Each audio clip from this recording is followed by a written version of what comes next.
Hi, I'm Dr. Tracey Marks, a psychiatrist, and I make mental health education videos.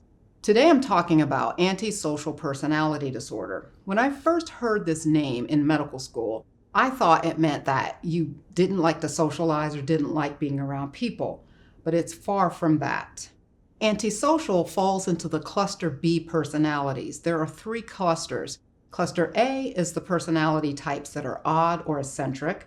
Cluster B are dramatic, emotional, or erratic, and Cluster C are anxious or fearful. Let's look at how it's defined by the Diagnostic and Statistical Manual of Mental Disorders, 5th edition. Antisocial personality disorder is defined as a pervasive pattern of disregard for the violation or the rights of others occurring since age 15, as indicated by three or more of the following. 1. Failure to conform to the social norms with respect to lawful behaviors, indicated by repeatedly performing acts that are grounds for arrest. This can be the person who always seems to be in trouble with the law, starting at an early age, but they also may engage in behaviors that don't lead to an arrest.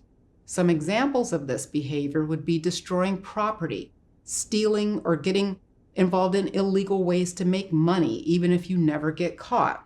Number 2 is deceitfulness, as indicated by repeated lying, use of aliases, or conning others for personal profit or pleasure. My mom would call this person a flim-flammer, which for years I thought was just a Southern term that she made up, but it's actually based on a 1967 movie called The Flim Flam Man, starring the late George C. Scott. It's about a man who makes his living defrauding people with these fake schemes that he sells them.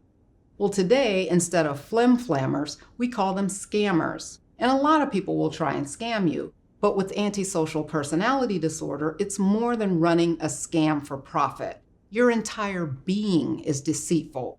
It's a lifestyle of lies and conning. And the scamming is not because it's the only way to feed your family. You enjoy taking from others.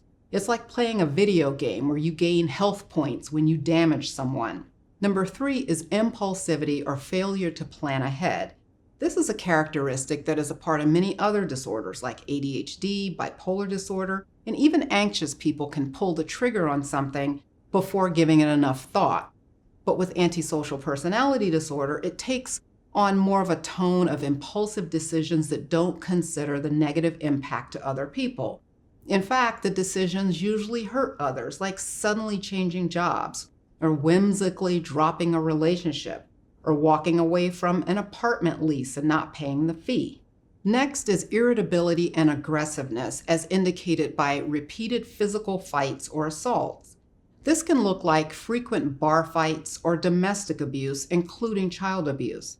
There's many reasons a person can be violent to loved ones. Sometimes it's learned behavior. Hurt people can hurt other people. Sometimes it's anger out of control, especially if the person's under the influence of drugs or alcohol.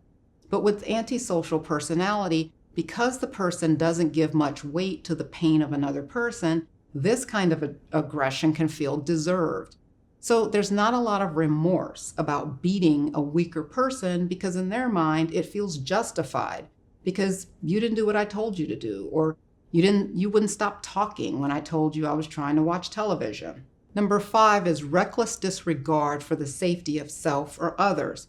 Some examples of this are speeding or driving while intoxicated with other people in the car, leaving loaded firearms sitting around while little Johnny and his friends are over for a play date, or having multiple sexual partners and not telling them about your sexually transmitted disease. Number 6, consistent irresponsibility, as indicated by repeated failure to sustain consistent work behavior or honor work obligations. Examples of this are going long stretches without working because you don't want to do work that's beneath you, even though you're behind on your child support payments. The person may have several loan defaults. I had someone who I interviewed tell me, work is for chumps. Now, that was a jail interview, and you don't have to earn a living in jail. The last of the 7 is lack of remorse, as indicated by being indifferent to or rationalizing having hurt, mistreated, or stolen from another person. This ties back to what I said about justifying violence. In this case, all harm to others is justified. In fact, they may not even see it as harm. So if I say something cruel that hurts your feelings and makes you cry, I blame you for being weak. It's your problem that you can't handle the truth. Anyone can have any of these traits at any time, but for the disorder, you need at least 3 of them happening concurrently. So if you got in a lot of fights when you were being bullied as a teenager 10 years ago, and then you defaulted on a loan 2 years ago, and last week you impulsively quit your job without having another one in place, these 3 isolated things don't add up to antisocial personality disorder. It's a lifestyle of doing these things, but beneath all of the behavior is a disregard for the feelings and rights of others. Antisocial personality doesn't start as an adult. You have to be at least 18 years old for the diagnosis, but there must be evidence of conduct disorder before age 15. Conduct disorder is a childhood disorder where you have similar behavior of rule breaking, aggression to people and animals, property destruction, deceitfulness or theft. You don't need to be diagnosed with conduct disorder, but you need to have shown a pattern of some of this behavior as a child. So antisocial personality disorder starts brewing when you're young. How do you tell the difference between an active, maybe even aggressive child and a budding antisocial?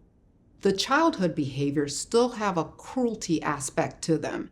It's a different level of misbehavior to torture animals and blatantly defy authority. Even a child who has the temperament to want to test limits still has a basic need for approval and love from their caregiver. But with the conduct disordered child, their sensitivity to approval is dialed down. Their indifference makes them unaffected by your negative reactions to their behavior.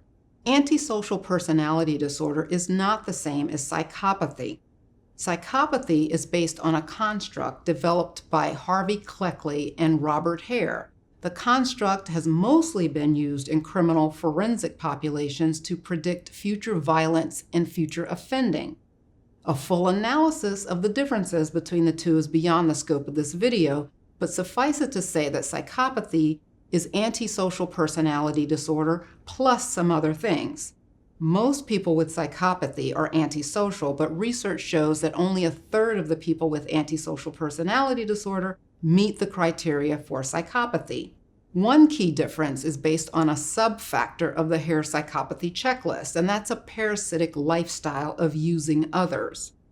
Other aspects of psychopathy that don't line up well with antisocial is having a glib, superficial charm and being very good at manipulating others and being eccentric.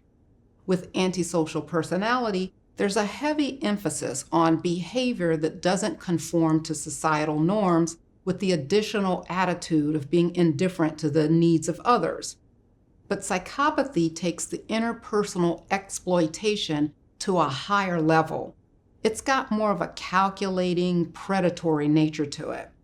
The behavior that stems from psychopathy may or may not come to the attention of legal authorities. There's no specific treatment for antisocial personality, as most people with it don't see that they have a problem. But the good news is this is one of the disorders that tends to burn out over time. Around the 40s, the bad behavior tends to slow down and the person can settle into this non-conformist existence that doesn't bother anybody.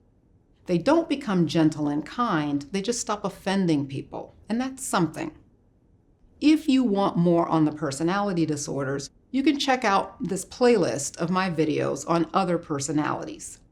See you next time.